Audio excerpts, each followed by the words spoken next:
Welcome to the Matt Reed Project, where we explore the intricate psychology of money and how it shapes our financial lives.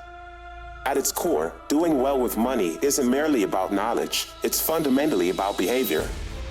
While many believe that mastering personal finance requires a firm grasp of data and formulas, the reality is far more complex. Behavior is not only difficult to teach, but also deeply influenced by individual experiences and emotions. Financial decisions are rarely made in a vacuum or on a spreadsheet. They often unfold in personal contexts, over dinner with family, in a high-stakes meeting, or during moments of stress and uncertainty. In these settings, factors like personal history, unique worldviews, ego, pride, and external marketing pressures intertwine, creating a rich tapestry of influences that guide our choices. The Matt Reed Project delves into this fascinating intersection of psychology and finance, encouraging a deeper understanding of how our behaviors shape our financial outcomes. By focusing on the human side of money, we aim to equip you with insights that go beyond traditional financial education, fostering healthier financial habits and more informed decision-making in the process. Join us as we navigate the often unpredictable landscape of money, behavior, and the myriad factors that influence our financial journeys. What's the point of sticking with an investment strategy if it's not delivering outsized returns? Why bother staying the course if you're not getting rich quick? Well, my friend, that brings us to the second big lesson from the book.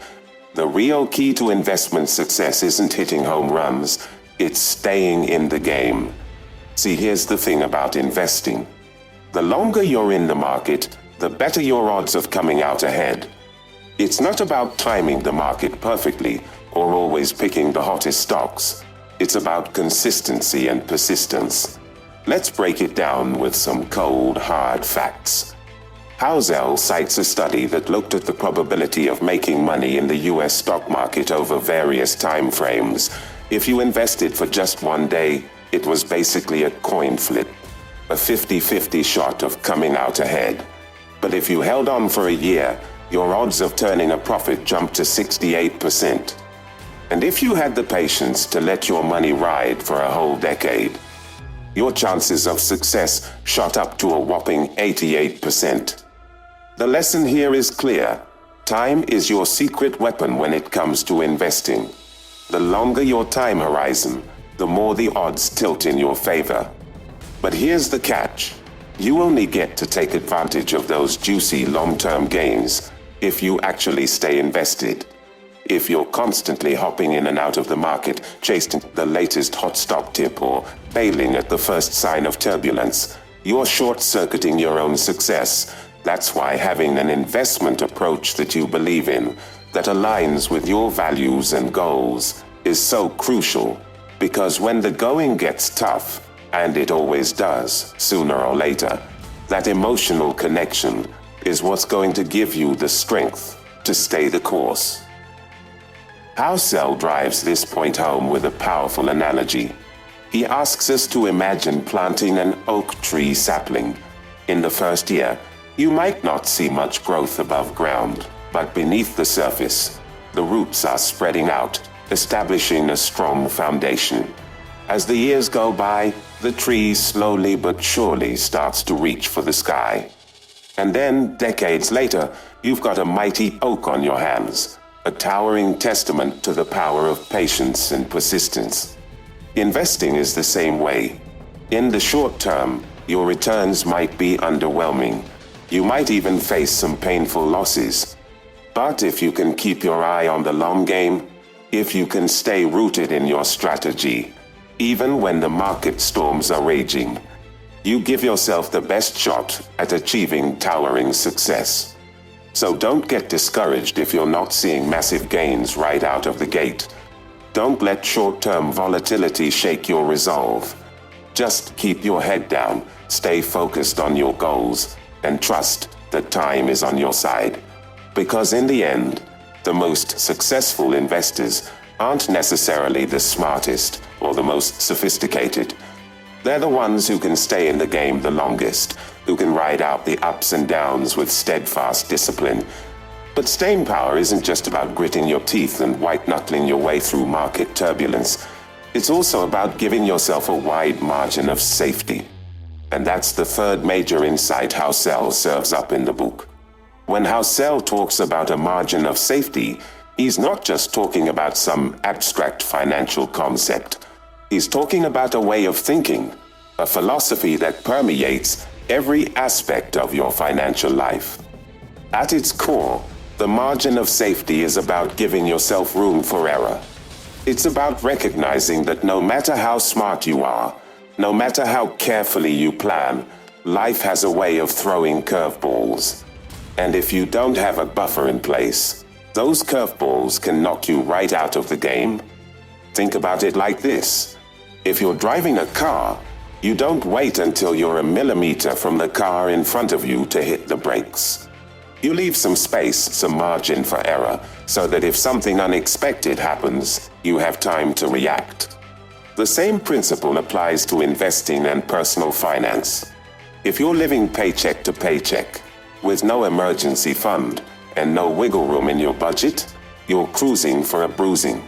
One unexpected expense, one hiccup in your income, and you could find yourself in a world of hurt.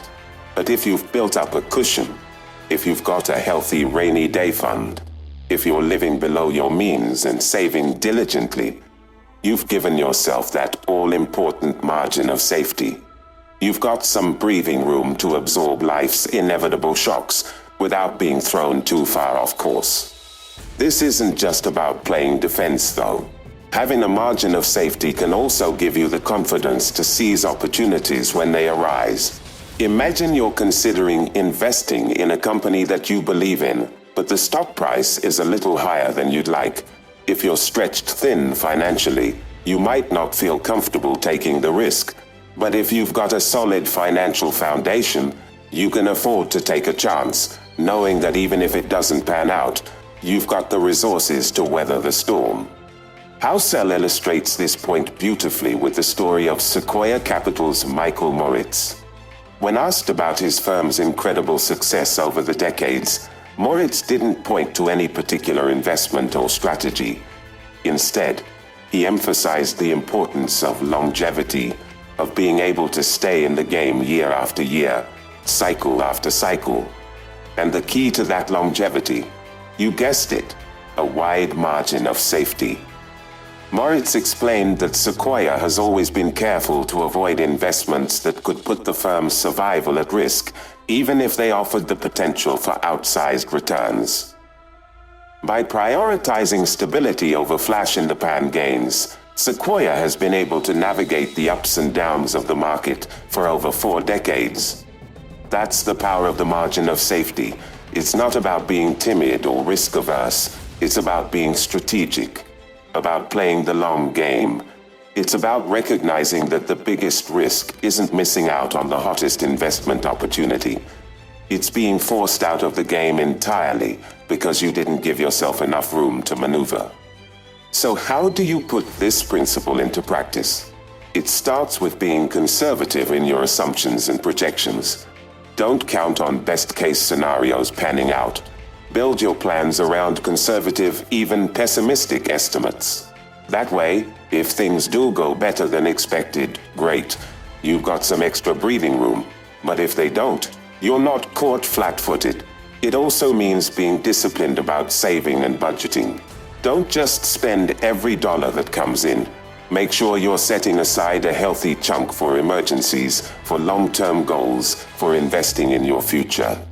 And when you do invest, don't just cross your fingers and hope for the best. Do your due diligence, understand what you're getting into, and most importantly, only invest what you can afford to lose. That way, even if the worst happens, you're not putting your entire financial future at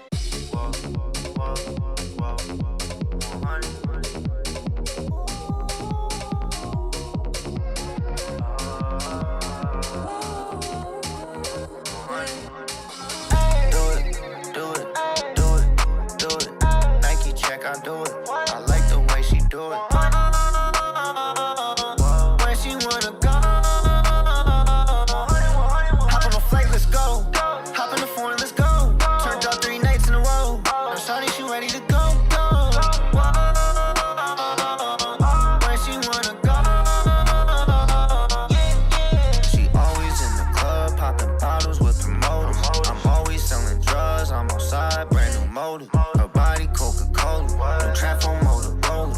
I'm throwing it up, no diploma. I'm smoking till I'm in a coma. I know what you want, I know what you need. Now somebody roll up the tree. No police, my diamonds on free. Now it don't even matter, all my bitches better. Haters getting mad, you date her, but I had her. Do it, do it, do it, do it. Nike check, I do it.